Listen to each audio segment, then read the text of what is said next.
Hello friends! It seems that the strategy genre is finally getting back on its feet. After many years of dormancy, we are in for a real renaissance of the RTS genre. In Negative's video, I've compiled the most anticipated and best new strategies of 2025 that are definitely worth keeping an eye on. It will be interesting for both veterans of the genre and newcomers. Well, I won't keep you waiting any longer, let's get started. Enjoy watching, friends.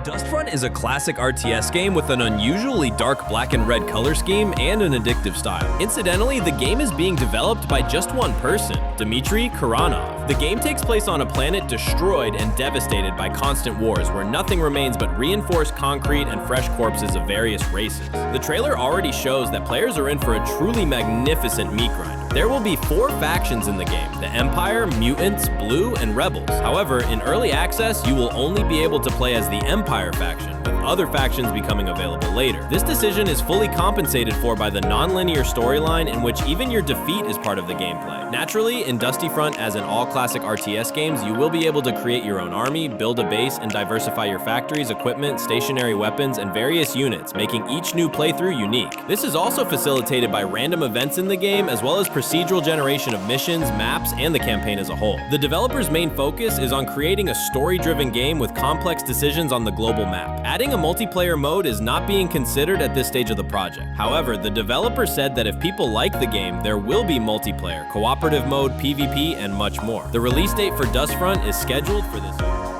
Knights of the Crusades is another new real-time strategy game that was released a couple of days ago. The game is dedicated to the Crusades. And friends, this is not just a strategy game, but a mixture of an RTS city-building simulator and a sandbox game, where you are offered to become the head of a knightly order, whether it be the Templars or your own invented order. In theory, you can rewrite history and lead your order to incredible glory. The main feature of the game is complete freedom of action. You can storm fortresses with catapults and an army, or you can simply trade with your neighbors. And if you're good at diplomacy, you can even bribe your enemies and negotiate skillfully to avoid any war. The gameplay here is quite typical for the genre. You capture settlements, construct various buildings, and extract resources such as silver and some abstract piety. It's similar to Age of Mythology, where faith could also be used to purchase many things. Here, you will fight against Muslim, Slavic, and other factions. The entire company is scattered across different regions. There is the Holy Land, Spain, North Africa, and even Eastern Europe. The map is huge, by the way, and the company is based on real historical events. So far, the game has been released in its entirety. It is single player, but in the future, they should add cooperative, online, and PvP modes. Dark Moon is a strategic survival game where time is working against you. As a member of the Engineering and Technical Council, you travel to the moon to oversee the construction of a new mineral extraction system. However, what seems like a simple task turns into a disaster for you. A fierce solar storm hits the moon, disrupting all electronic equipment. Soon you witness with your own eyes how the scorching rays of the sun destroy the main communication station on the moon. Now no one can help you, and the sun burns everything it touches in a matter of seconds. After the disaster, all you can do is explore the lunar surface and try to somehow restore contact with Earth. A special feature of this game is the solar storms that rage from time to time and can easily destroy all your efforts. So you need to stay in the shade and learn how to cope with the storms in general. You will control a mobile base, which, by the way, will serve as both your shelter and transportation. Along the way, collect resources for upgrading this base and researching technologies. And you will need technology, my friends, to fly home and to keep in touch with Earth. Procedural maps and random events such as encounters with survivors or enemy attacks make each game session completely unpredictable. Another important mechanic of the game is learning to understand people. You will have to carefully choose which survivors to take into your crew and which ones to leave behind. After all, they provide new skills and can help you in general, but they require resources such as food and water, and they can even become a threat to your entire crew. And remember, light is now your enemy, and darkness is your salvation. Never stand in one place. The game is scheduled for release later this year. Developers from the studio with the amusing name Steel Baleka will soon release Broken Arrow, an RTS in the spirit of modern military simulators where you will command an army in large-scale battles. The main feature of Broken Arrow is the huge variety of military units. The game features over 300 combat units from tanks and helicopters to aircraft, infantry, and drones. And what's more, friends, there are 1,500 customization options for all units. This allows you to create a truly enormous number of combinations. For example, you can customize helicopters, aircraft, tanks, and other equipment. You can choose what missiles or bombs they carry, add fuel tanks, launchers, countermeasures, and so on. It's impossible to list everything. The game itself is focused on tactics. You need to deploy troops, attack with enemy military equipment, call in artillery strikes, and wage war for strategic objects such as oil refineries. In general, everything is classic modern military simulators. The base game features American and Russian factions, each with unique specializations such as Marines, tank forces, motorized infantry, and airborne troops. By the way, there are plans to add other factions in the future, such as China, Europe, and so on. Another cool feature of the game is that the huge maps are based on real locations which were transferred from real maps. The game has a single-player campaign with an interesting storyline as well as a multiplayer mode with 5v5 battles. Yes, as you can imagine, the battles will be very large-scale.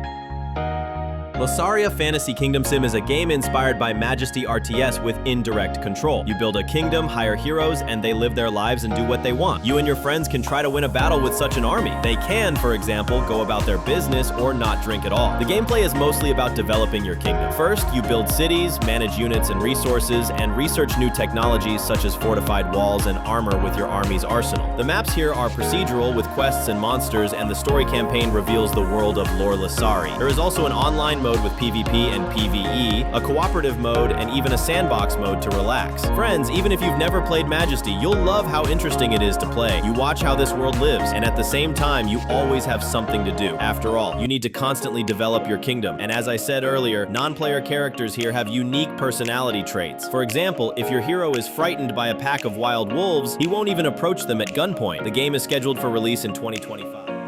Fall of an Empire. The game will be released in the third quarter of this year. It is a real-time grand strategy game with 4X elements where you take on the role of an emperor who seized the throne in an ancient empire after a military coup. The unique feature of this game is that you don't have to build your empire from scratch. The previous ruler has already done that for you. All you have to do is try your best to keep it from falling apart completely. The map in the game is simply huge. There are 150 settlements, millions of inhabitants, and 12 provinces with governors, each of whom has their own goals and can easily betray or even kill you. Therefore, you will need to manage resources, balance diplomacy, and competently manage your army to fend off barbarians and other pretenders to your throne. Battles, by the way, take place in real time with a unique system where you choose only the battles that are important to you for direct control and participation. All other battles, which are of lesser importance, are entrusted to artificial intelligence. And of course, the game's storyline is very deep and interesting. You can expect intrigue, betrayal, deep diplomacy, unexpected alliances, and of course, large-scale battles. In general, friends, if you are a fan of games such as Crusader Kings or Total War, this game should definitely appeal to you. At the very least, you should simply try playing.